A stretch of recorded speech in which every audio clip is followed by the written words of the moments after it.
ఏపీలో ఎన్నికలు ఎప్పుడు వచ్చినా ప్రజలు తెలుగుదేశం పార్టీని ఆశీర్వదించడానికి సిద్ధంగా ఉన్నారని రిటైర్డ్ ఐఏఎస్ అధికారి గుంటూరు జిల్లా ప్రత్తిపాడు టీడీపీ ఇన్ఛార్జ్ బూరేల రామాంజనేయులు వ్యాఖ్యానించారు. వైసీపీ ప్రభుత్వం అధికారంలోకి వచ్చాక సంక్షేమం, అభివృద్ధి పక్కన పెట్టి ఉద్యోగులను రోడ్లపైకి తెచ్చారని విమర్శించారు. ఇక రానున్న ఎన్నికల్లో ముఖ్యమంత్రి ఎన్ని మాయమాటలు చెప్పినా పట్టించుకోరని చెప్పారు. రాష్ట్ర ప్రజలంతా మార్పు కోరుకుంటున్నారని అంటున్న మాజీ కలెక్టర్ టీడీపీ నేత బూరెల రామాంజనేయులతో మా గుంటూరు జిల్లా ప్రతినిధి పవన్ ఫేస్ టు ఫేస్.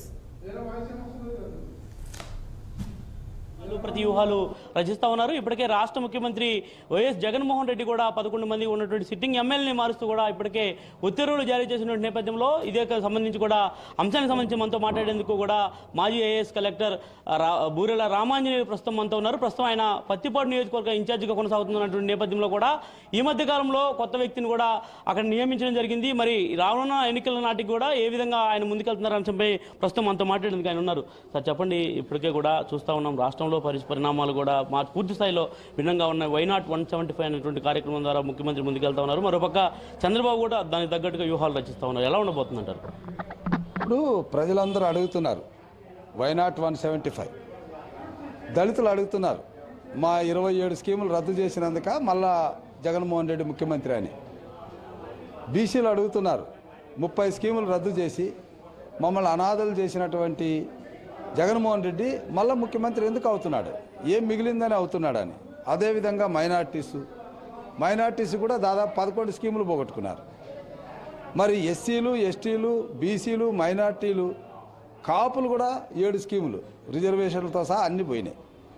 వీళ్ళందరూ అడుగుతున్నారు. అదేవిధంగా ఉన్నత వర్గాల్లో ఉన్నటువంటి పేదలు అడుగుతున్నారు, మాకు విదేశీ విద్య ఉండింది, బెస్ట్ అవైలబుల్ స్కూల్ ఉన్నది, తర్వాత కోచింగ్ సెంటర్లు ఉన్నవి, ఐఏఎస్ ఐపీఎస్ స్టడీ సర్కిల్స్ ఉండేవి, ఇవన్నీ ఏమీ లేవు. ఈరోజు మాకు నిరుద్యోగ భృతి ఉండింది, అది లేదు.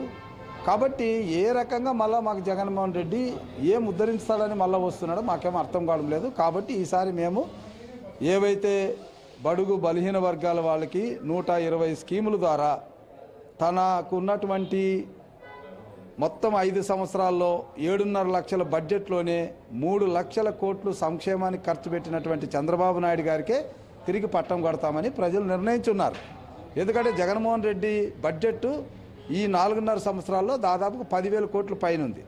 కానీ మరి ఆయన 10 లక్షల కోట్ల పైన ఉంది. బట్ ఆయన ఖర్చు పెట్టింది అంతా ఈరోజు లెక్కలు తెలుస్తున్నాయి, 2,50,000 కోట్లే.